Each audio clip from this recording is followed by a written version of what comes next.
Hi everyone. In this video, I'm going to be talking about physical separations. In the last video, we generated this list of physical properties or observations or measurements that we can make of matter that didn't change the composition of the particles itself. So again, right now, we're going to look instead at physical separations, which make use of physical properties in order to isolate pure substances in a mixture. In class, you used a variety of different physical separation techniques to separate a mixture of iron, sand, and salt. And we can talk about the different physical separation techniques that are very common in chemistry. So, first and foremost, whenever you have a mixture, you know that those components are not chemically bonded together. So, when we do these physical separations, we're maintaining the physical properties of each of those components. Think back to your mixture of iron, sand, and salt. When iron was mixed in with the sand and the salt, it was magnetic. When you separated it out from the mixture using a magnet and had isolated pure iron, it was still magnetic. So regardless of whether a pure substance is in a mixture or isolated on its own, it maintains its physical properties.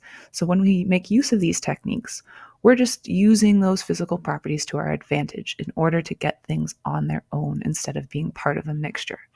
And one of the most common techniques to isolate a pure substance is filtration. Now, this implies that we are going to be adding water to our mixture, which is often done when we need to separate things. And filtration works because there are some particles that are just too big to fit through a filter. So the physical property that sometimes makes filtration work is just plain old particle size. At a more general level, we also think about a particle's solubility, or again, as we defined in the last video, solubility being that particle's ability to dissolve in water.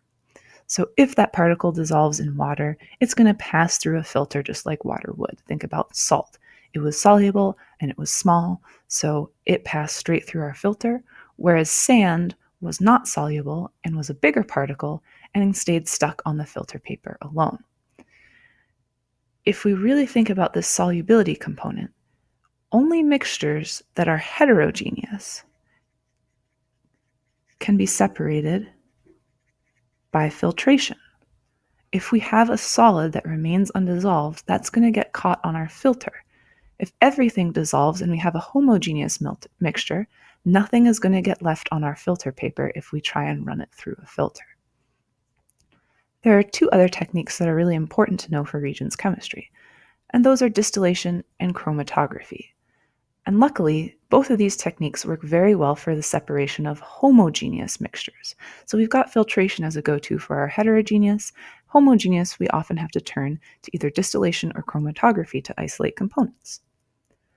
Distillation is oftentimes not interchangeable, but can be thought of in similar ways to boiling or evaporation, because it works by adding heat to a substance and heating it until a particular component disappears or evaporates. So distillation works because of differences in boiling point. Think of salt water. You can boil water away until salt is left behind. If you were to collect that water so that you then had a pile of pure salt and a pile of pure water, that's what formal distillation looks like. We can also use distillation to separate two liquids that have been evenly mixed together. Alcohol happens to be very soluble in water, and when you mix the two, they form a homogeneous mixture. However, the boiling point of alcohol is much lower than that of water, so we can use distillation to separate the alcohol and the water from one another because they both have different boiling points. Another separation technique that you've used before in biology is that of chromatography. And on a chemical perspective, it works when you add a particular liquid, oftentimes water, to a homogeneous mixture, maybe a certain type of ink. What happens is that water crawls up, usually a piece of chromatography paper, and in doing so is able to pull apart the components of that mixture. So if it was a purple ink, maybe it would be able to be separated into its red and blue components. This works because each of those individual components had a different solubility or ability to dissolve in the water.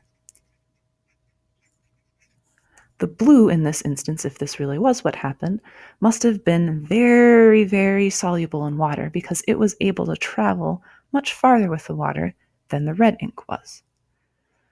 Chromatography can look very different in formal chemistry than it does on paper in biology.